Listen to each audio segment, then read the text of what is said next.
What's up, everyone? This is BigPowner, and today I'm going to be teaching you guys how to make triple Maven items. This is, depending on the item, a very hard process, but some of the items it's pretty easy to do on. I'll give you a few examples, and then we're going to do a demonstration on the finishing part on a very hard to do item. I'll explain the whole process. Thanks to my friend Cuss. He's taken and done pictures of all of the different steps, so I'll walk you through them, how we got the item to this point, and then the finishing basically is a 50-50.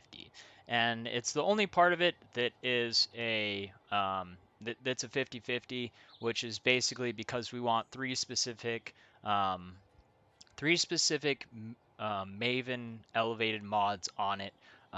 The way that we're doing it, we're not risking losing our other two, so eventually we're guaranteed to have our triple Maven, but to get this last one, it's going to be a 50-50 because we're trying to finish it.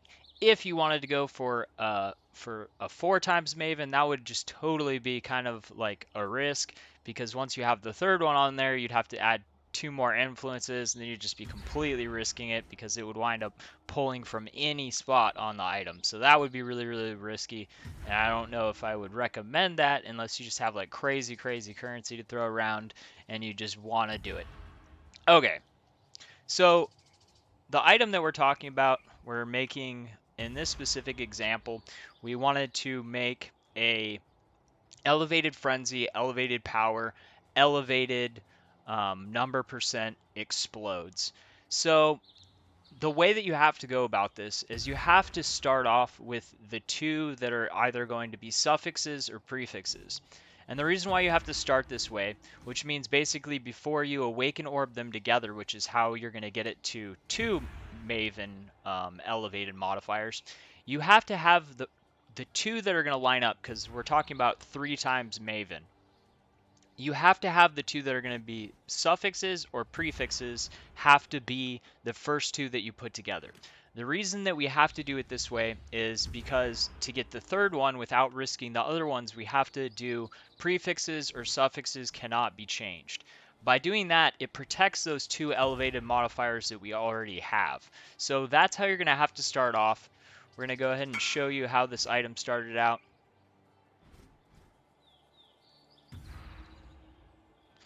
We'll bring up. All right.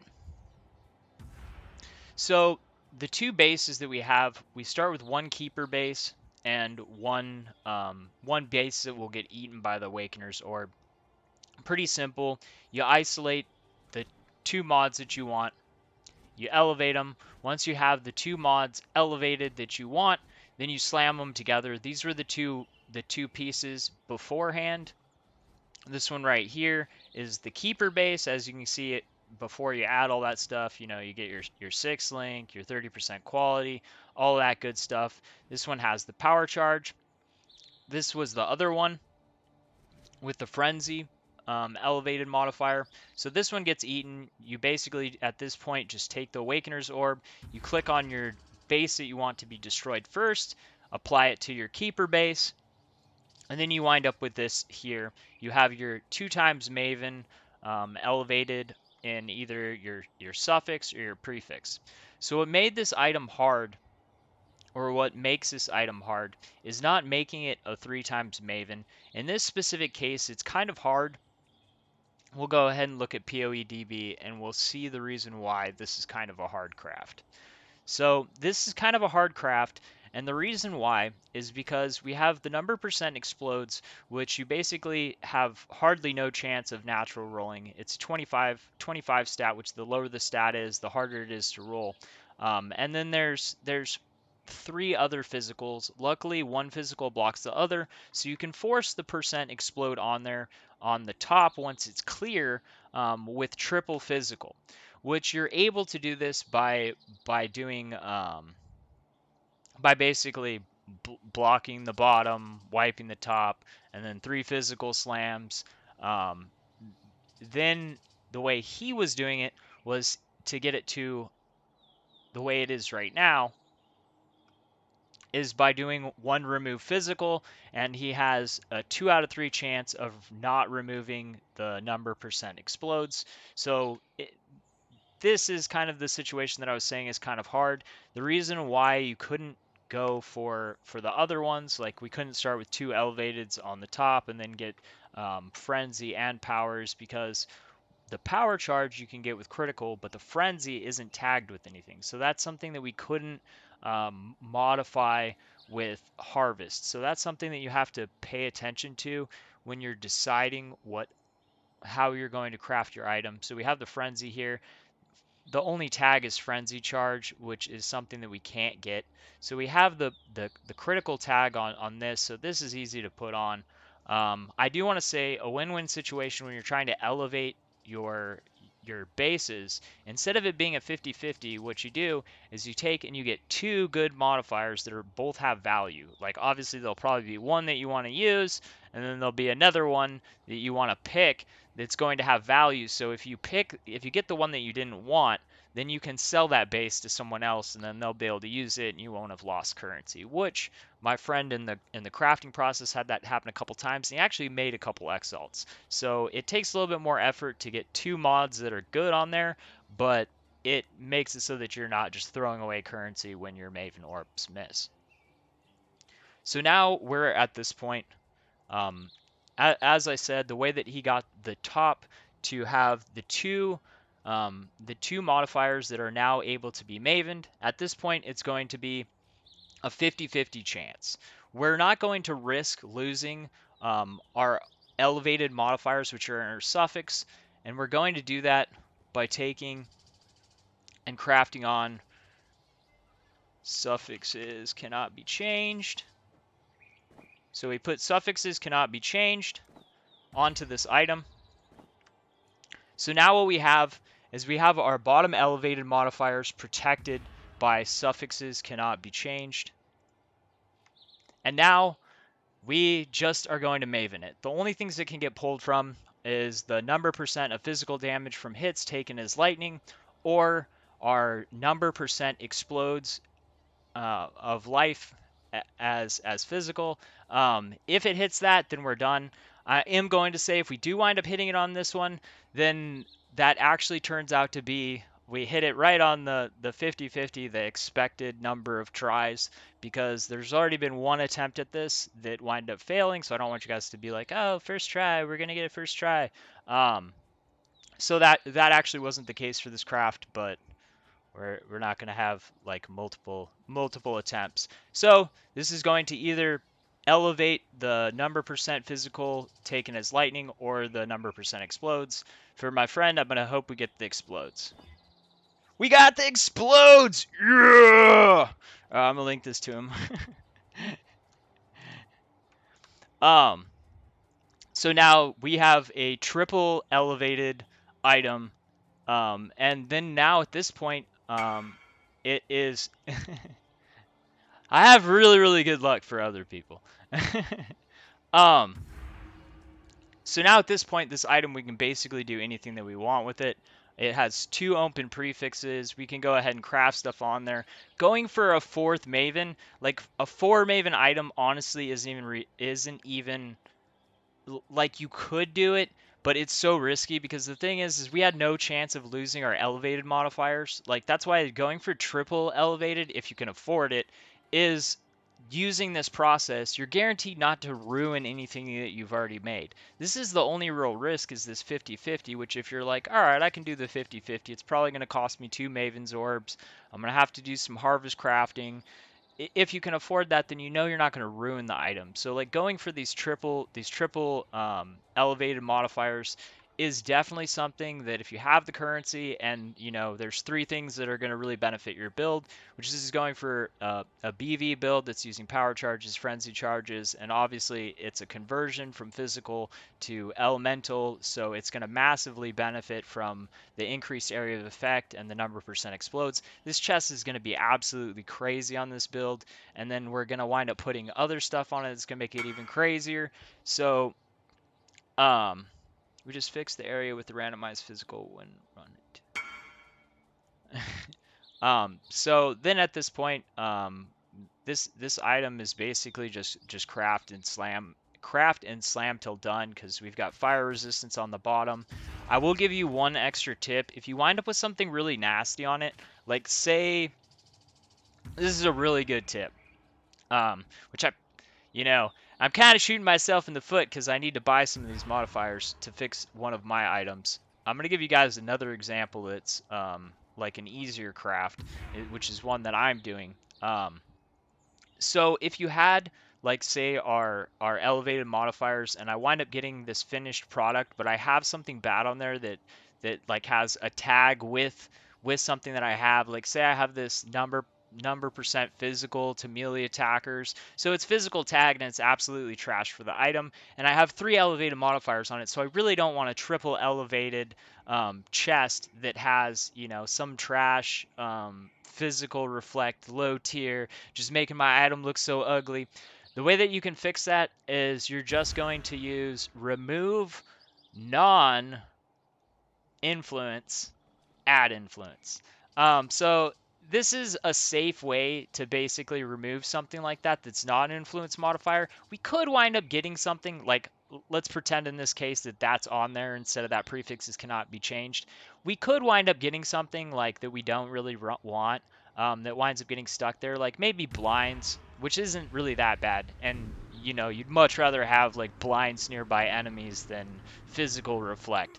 Like, but there are some things that like that could wind up throwing on there that you're like, oh man, I really don't want that. But it's going to be a lot better than taking and being like, I'm going to null orb this, or I'm going to, you know, 50-50 ruin my triple elevated item by beast crafting. So that's something that you guys should also think about. Um, one more example. One, oh, here, I'll show you what I was talking about. Sorry, I didn't have up the, so this is what I was talking about. So I was talking about the physical reflect right here. Um, like if you had that on there on this item that we're having, and we've got these triple elevated modifiers, and we're like, we really don't want this on there. You'd use remove non-influence, add influence. In our case, specifically, we would want to go ahead and remove that fire resistance first, because otherwise it could wind up taking the fire resistance and adding an influence that we might not want, and the fire resistance we could guaranteed remove and slam on something we do want, so we don't want to do that. We would remove the fire resistance, then do, like, pretend the suffixes cannot be changed as that physical reflect, then we do non-influence to influence. That would give us a new influence, and more than likely it would be something that if we don't want it, it's going to have a tag that we can remove it, or it could just wind up being something that we want, or in worst case scenario, it's something that we can't guaranteed remove. It's not great, like I said, the like blinds nearby enemies, but that's gonna be a lot better than a physical reflect or 50-50 to ruin an item that you have like 60 exalts invested into, which is probably a good estimate with all the harvest crafting and prefixes cannot, suffixes cannot be changed and stuff like that. So I'll give you guys one more example. I'll do more of these crafting videos because the new crafting mixed with all of the old crafting and stuff like that, I want to do as many examples as I can. I'm thankful for my friend for letting me do this craft on video, so that just more content for you guys to see and get ideas and stuff like that. So here's another example. This is a perfect example of what I was talking about. So I have double elevated my prefixes, so it's kind of the opposite. Like he started off with suffixes because the stuff that I want on my bottom, I can guarantee to add. The two things on top, that physical is the hardest item in my craft. So we'll go ahead and look at the crafts for this one, give you guys some more ideas. So I'm doing the Crusader Hunter. So my ideal item is the number percent explodes, which is really the only elevated modifier. I was like gotta have that because it's gonna be for a fire conversion BV. But I also wanted the additional curse, so I went ahead and elevated that.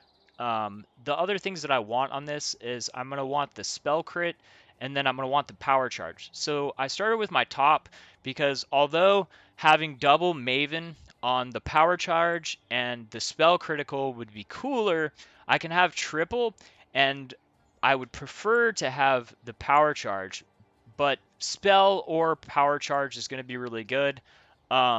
The reason why I didn't start off doing suffixes first is because then I would have been in the same situation where my buddy is, where he's having to do like triple slams to get on the percent explode, and it would be a lot harder. The additional curse is easy to add because it's got a caster tag, and there's only 2 caster tags in the thing. The thing that you really have to do is you select the mods that you want, and then you gotta be like which one's gonna be the easiest to use, which one's gonna be the easiest to put together, and which mods are going to be the best as elevated. Because realistically, unless you just want to like YOLO chance to ruin your whole item once you get to the end, which is really bad success rate because it has to pick the right item and it has to remove the right item, so you have like a 2 out of, it's a really bad chance. So 4 times Maven honestly honestly is not realistic like at all. um Anyways, so basically there's a few things you need to do. First of all, decide what elevated modifiers are the most important, and then once you select which ones are the most important, um, see, you need to make sure what has tags that you can add. Because if I was like, I want increased aura effect and dexterity, I have to start with those things, and like, well, that's not even possible. Let's say I want increased aura effect. It wouldn't be possible to double elevate those outside of just like dumb luck, because well, you could augment influence modifiers till you hit it again, and but that would be another one of those situations where you're like 50-50ing starting over. Let's say I want increased effective non-curse and increased offerings. So these both don't have tags that can be used for harvest. So if I was going to slam these 2 things together, I would absolutely have to start with those 2 things. Even if something else on my top is hard to get, I'm still going to have to start with those things, because realistically there's no way for me to get those 2 things together other than starting with them and awaken orbiting them together. Anyways, I hope that I gave you guys some good information. I hope you guys like the crafting video.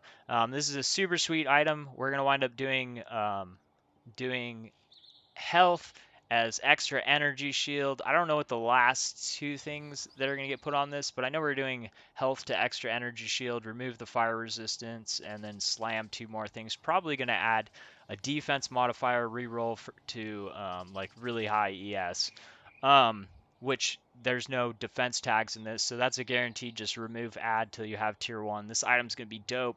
This thing will probably be getting mirrored when it's done. So if you got a mirror and you want one, you can look for my buddy mirror servicing this item, probably in the very near future. This item started its life like I don't know, sometime last night. Anyways, thanks for watching. If you're not yet, hit the subscribe button. If you like it, hit the like button. If you think this video is cool, share it. Thanks for watching. Peace out.